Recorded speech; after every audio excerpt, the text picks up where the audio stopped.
Waldeinsamkeit was the titular poem of my most recently completed collection. And rather obnoxiously so, because it was the last poem in the book that I finished. I had the rest of the book sitting, done, waiting for this poem.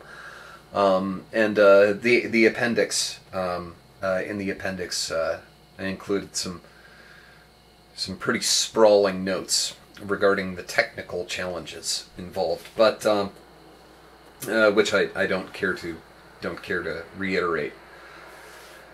But it's a tough nut to crack, and I've often been concerned that maybe I made this one too dense. You know, maybe the imagery is too dense. Maybe the metaphors are too dense. Maybe it's just one impenetrable walnut of a poem rather than a chestnut. And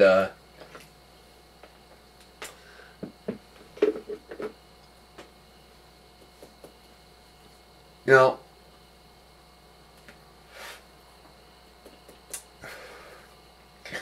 the more I think about it, though, I put and consistently put so much effort into accessibility.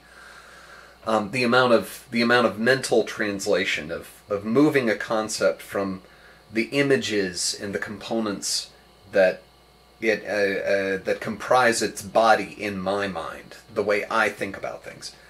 Put so much effort into translating that into less symbolically or less cryptologically driven terms, so that other people have any idea of what the hell I'm talking about. That maybe I'm allowed to indulge once in a while. Maybe at least for one poem, I can turn the tables around and say, okay, you know what? I've been speaking your language.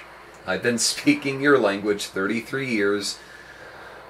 Virtually every time I open my mouth, the first thought in my mind has been to restructure so that I am speaking the language that will be understood.